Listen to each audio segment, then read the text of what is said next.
Welcome back to Movies TV Mad. You can follow me on X at Movies TV Mad and on Instagram and on Threads at Movies TV Mad X. A very warm welcome to Sunday's edition of the DC Universe Daily. James Gunn has reiterated that Superman Legacy will not be an origin story. I am split on this situation.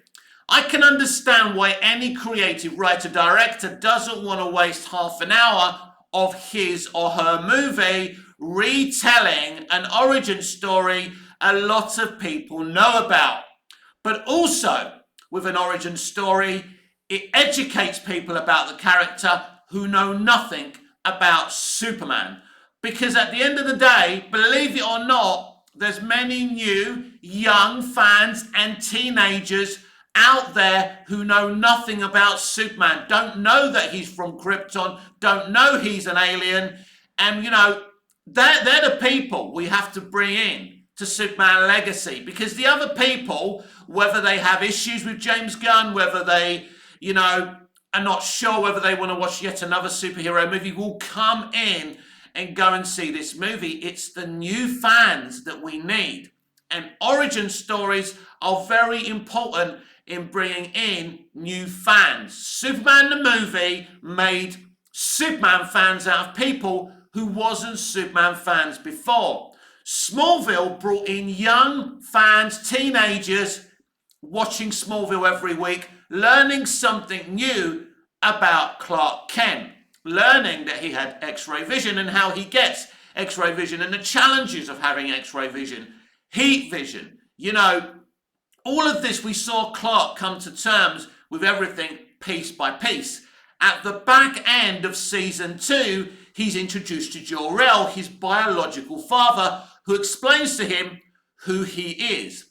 When he meets Dr. Virgil Swan, played by the late great former Superman Sir Christopher Reeve, Miss Dr. Swan, Professor Swan, explains to Clark a little bit more about who he is.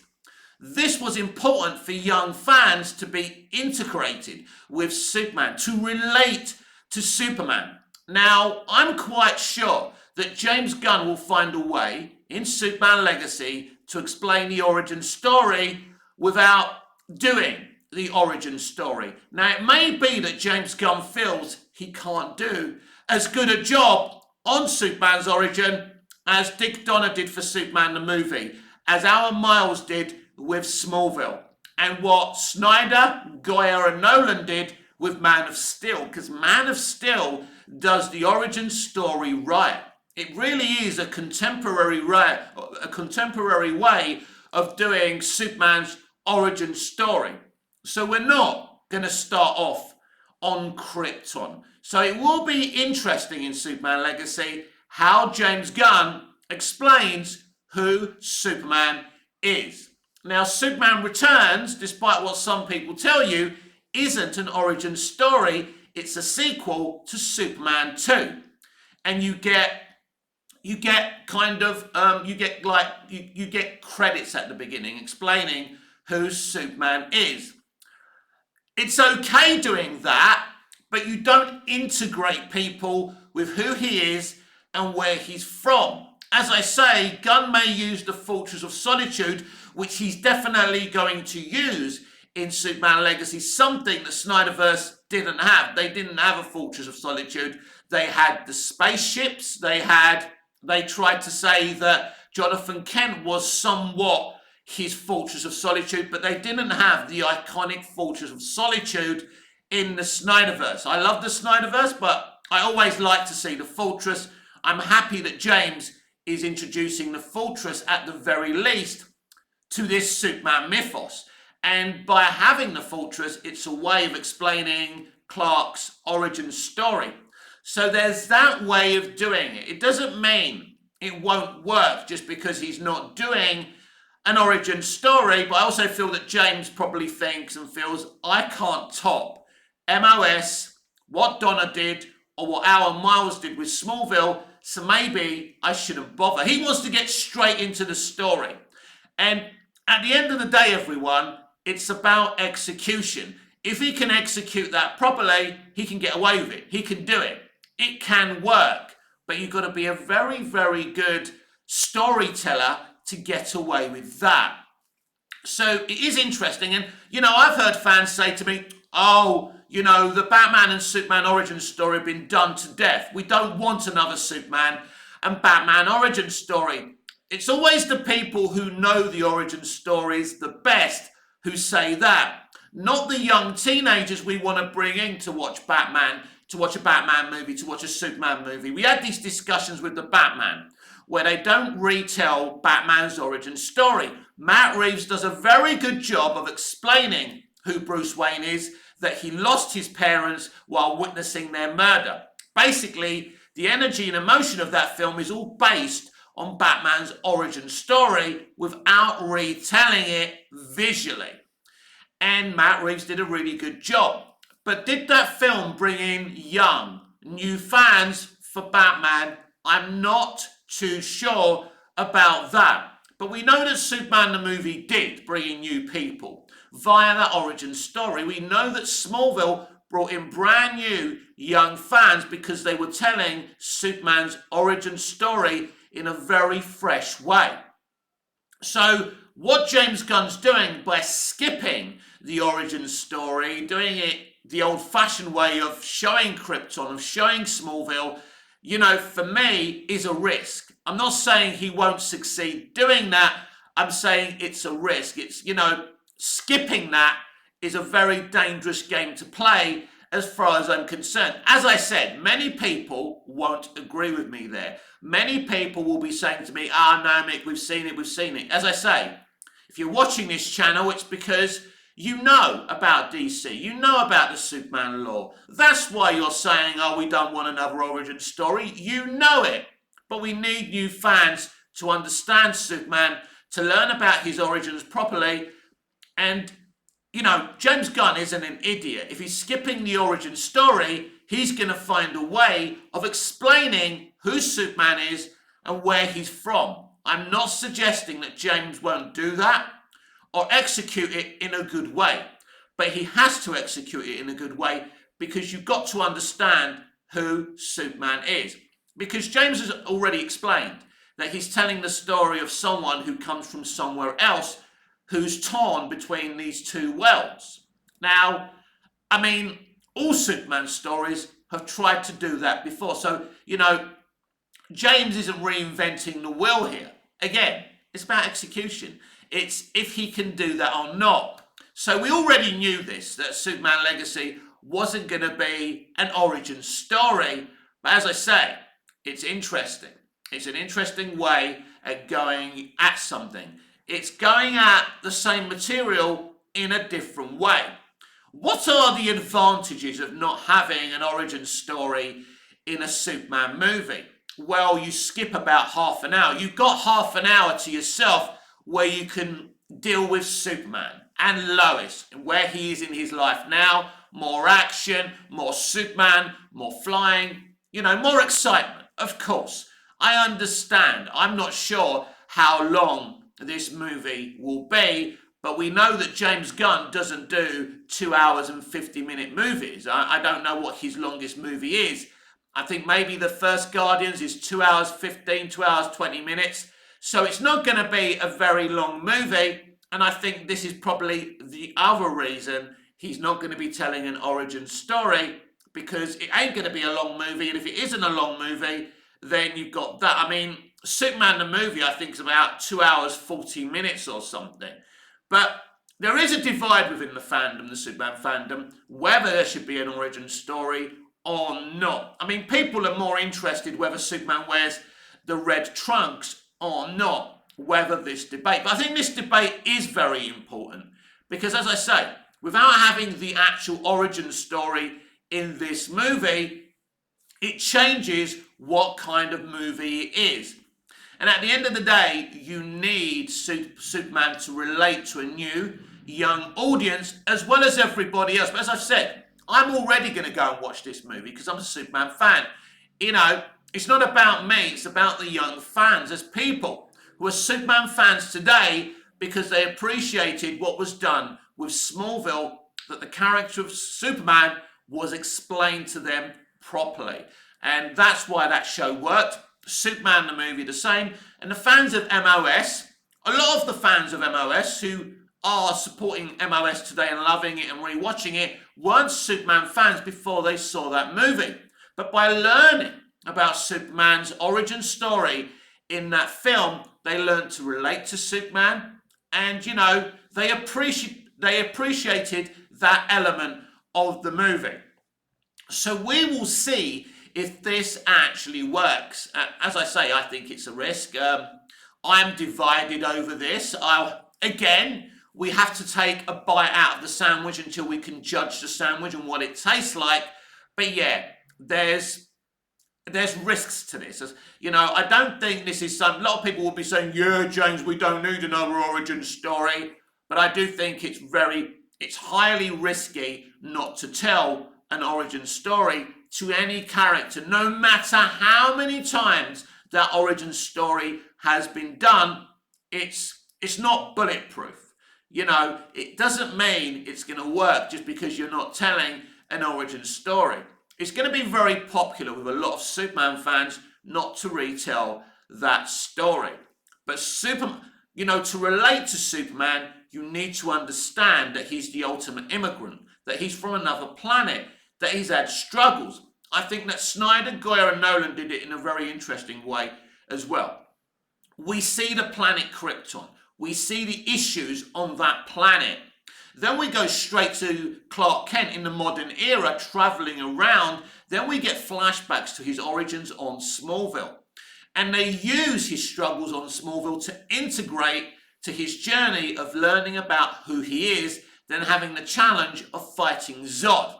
They use the challenges on Smallville to deal with the themes that the film is trying to deal with. People's reactions to an alien. It's a first contact story. And they used the origin to tell the story they wanted to tell. It was a very smart way of doing it, but James Gunn doesn't want to do this. It's his film. He has the right not to tell the origin story, but he's going to have to explain Superman's origins at the end of the day. And, it will be very, very interesting how that works out for him, because I feel it's very, very risky. I'd love to know what you think about this in the comments down below. Do you think it's cool not to tell the origin story? Are you fed up of seeing the origin story told? I can never get fed up with Batman's origin story or Superman's origin story. And there's different ways of doing it. Superman the movie did it one way, Smallville did it another way, and Man of Steel did it another way. These are three different ways of telling the origin story. They didn't all do it the same way. And each time they've done it, it's really, really worked. So I'm kind of a fan of telling a character's origin stories, no matter how famous that character is, no matter how well known that character is. But I'm sure James can make it effective, but it's still got to be able to relate to new fans. As I say, the new audience, the younger audience, are the ones that I'm concerned about here. Because, as I say, we already know the origin story, so it's okay. But it's not okay if you want to integrate people into Superman and DC. People have got to understand what's going on. What's at the heart of this character, Superman? Why is he the way he is? We've got to spend time with Martha and Jonathan and the way they brought him up. Otherwise, we're not going to understand why he is who he is.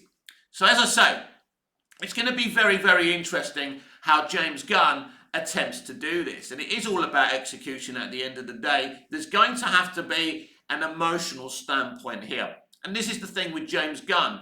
He ain't used to doing anything like this. It doesn't mean he can't do it, but it's going to be interesting to me for a storyteller who's not really had to work on such an iconic character like this before, how he does it. He does understand comics. He does know comics a lot more than me. It doesn't mean he understands Superman more than me. I'm a huge Superman fan. I get Superman and I understand what's needed to make him relatable. Because like it or not, he was relatable in Superman the movie, he was relatable in Smallville, and he was relatable in Man of Steel. And James Gunn has the challenge of doing that again.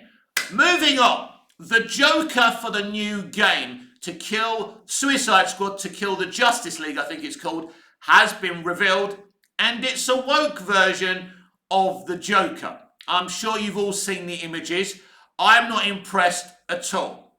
And they're trying to change the narrative of this character because woke creatives and the woke mob see the Joker as problematic.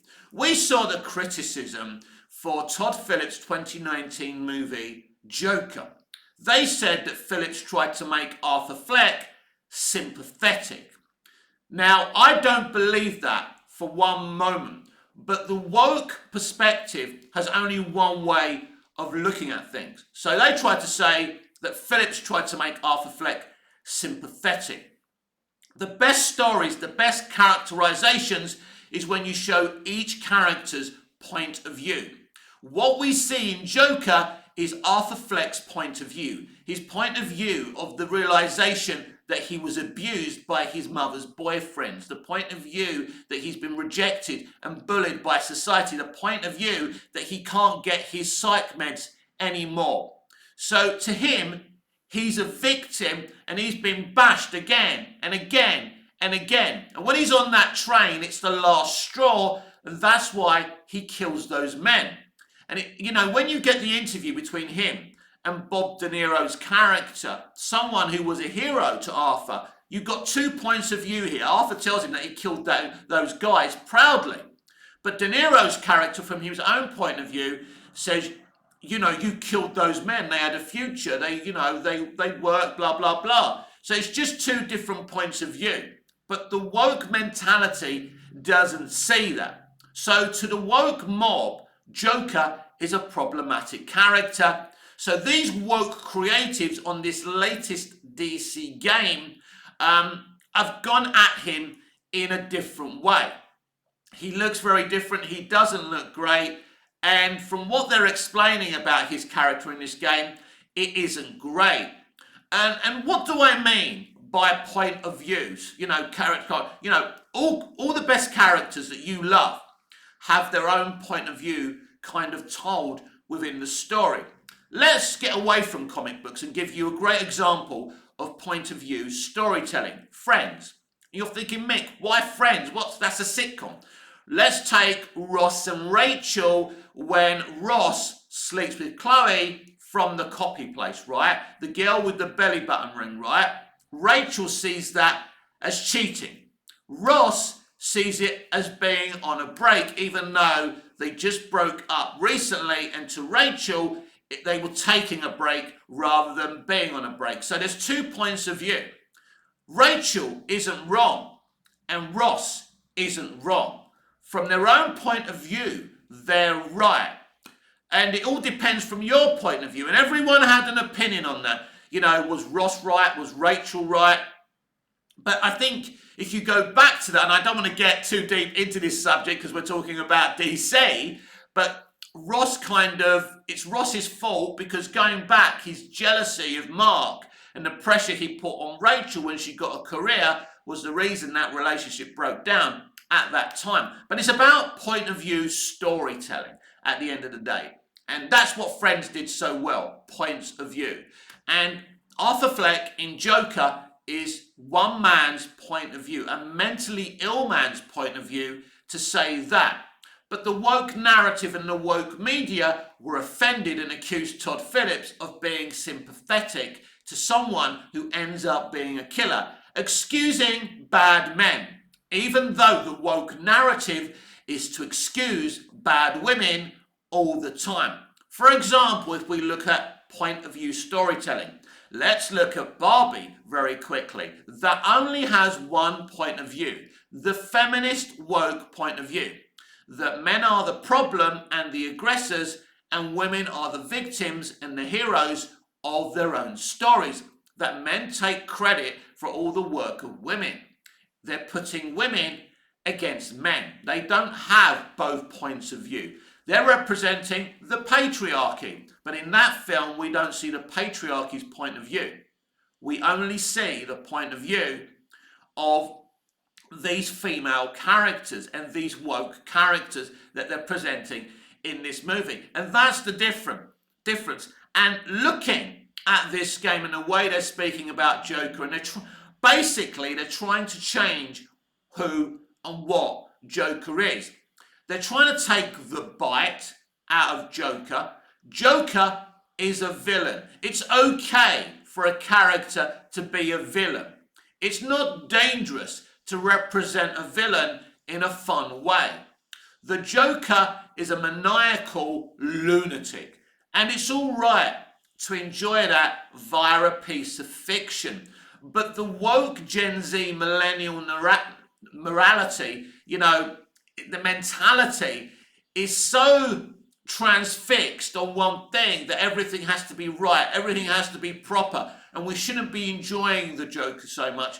But they don't understand what business they're in. You are in the business of entertainment. You must show us the Joker's point of view. You must show him being what he's always been, successfully. You can give us and you take on the Joker, but once you take the fun out of the Joker because you feel as a member of the woke mob that the Joker shouldn't be fun, this is where the problems begin. Now, this poses a question. Yesterday we spoke about, DC having this DC universe of films, TV and streaming, animation and gaming. Is this the line that James Gunn's DC universe is going to take? Because if we're just going to have a bunch of woke nut jobs developing games, we have a problem. You're not going to make any money out of these games. The criticism for the Joker in Suicide Squad to kill the Justice League is all against this version of the Joker. They don't like it. People don't mind a different take on the Joker. People embraced Nicholson's Joker. People embraced Ledger's Joker. These are two very different versions from the comics. Everyone embraced Joaquin Phoenix's version of the Joker, totally different to what we've seen in other live action iterations and the comics, but we enjoyed it because it's enjoyable and interesting to see. Look, I'm not saying I'm enjoying watching someone being mentally ill. I'm saying in terms of entertainment, it has to work. It has to be interesting. It has to be intriguing. And there's nothing intriguing about the version of the Joker that they're telling. And here lies the problem with the woke narrative. Nothing's fun anymore because they want everything to be right and moral. Well, you can't tell stories like that. I grew up with characters like J.R. Ewing, right? Some of you may not remember who he was. He was a villain in a show called Dallas, right? It was like a lovable rogue. And you enjoy the bad stuff that he does. Now, maybe that poses questions of my generation, but it was fun to see him, sleeping with lots of women. Oh my God, I'm going to get cancelled, right? And see the shit he did to his brother Bobby and other characters. But in the end, he didn't get away, unscathed from it. But you come from his point of view. And then what Dallas did very cleverly, you come at his victim's point of view as well. So you can enjoy bad characters. You can enjoy bad people. It's okay. Because here's the thing, which the woke and millennial narrative doesn't understand. None of us are perfect. And they're not perfect. But they think they come from a more superior time, from a more superior generation. So they think they can rewrite history. They're constantly trying to rewrite real history. They're constantly trying to rewrite comic book history, right? So a straight character suddenly is gay. A white character suddenly is brown. Instead of creating new gay characters or, whatever they want to do, because they are the inclusion police. So they want inclusion. They want everyone to see themselves in a comic book or in a game or on a movie or on a TV show. I'm Anglo-Greek Cypriot. I still haven't seen myself. Yes, I've seen plenty of straight males. That ain't me. I'm straight, but I ain't every fucking straight male. I don't want to see myself on the screen. I want to vicariously see another guy being a hero and thinking, that's me. I'm a hero. I could be a hero. Or maybe I could be the villain. That's fun to fantasize that you just let loose and, you know, you could be a villain of your own story, even though you'd never be a villain in real life. It's just vicariously seeing yourself in another character. It's not about seeing yourself. But we have the wrong people running entertainment today. This is why they're on their financial knees. This is why globally or domestically, no one's watching their films, no one's watching their streaming or TV shows. Let me ask you a question. What do you think the most viewed show globally is every single day? That's right. It's Friends. It's 24. It's Prison Break.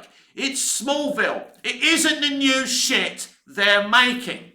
And the reason for that is exactly the reason in the way they're trying to woke up the Joker. You can't make the Joker woke. You can't tame the Joker. Once you tame the Joker, you are fucked. You are absolutely fucked because he ain't the Joker anymore, right? And you know, it's like how they've tried to make Poison Ivy Harley Quinn's love interest, right? For me, that's not very interesting. Because Poison Ivy is good for Harley. She makes Harley a better person. Well, that's fucking boring. I want to see Harley and the Joker causing chaos because that's fun. And this is what the woke mob have done. They've taken the fun out of comics, out of gaming, out of music. Every industry they're in, they'll take the fucking fun out of it. Because they don't understand. We live in a fucking horrible world. We need to escape.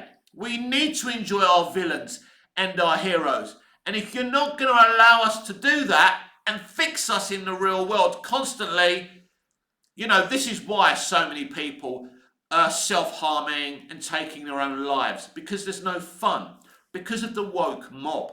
Because the woke mob really don't get it. The woke mob shouldn't be in comic books and entertainment and in television and in film.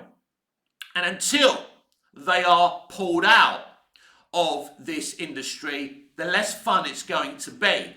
And I think this is the real problem. And, you know, eventually I think we can get them out. I mean, look, there's always been progressives working in entertainment. But the progressives working in entertainment as I grew up were very clever about their commentary in their films and television. It was done very, you know, softly. But they don't have that ability. They want you to know what they're trying to tell you. You must know. You must be smashed over their head with it. And this is exactly what they're doing with this woke Joker. And not one Batman or Joker fan is going to want it. You know, also, I don't even think is Batman in to kill the Justice League? I don't know. Anyway, that's another topic for another time. So, yeah, it will be very, very interesting if these are the type of games, if this is the type of mentality we're going to get in DC games under James Gunn as well. Because I don't know if Gunn's a gamer or not, if he understands kind of what it takes to make a good game. He doesn't need to be able to make a game. He needs to bring people who love DC, but who can also build and develop a good game.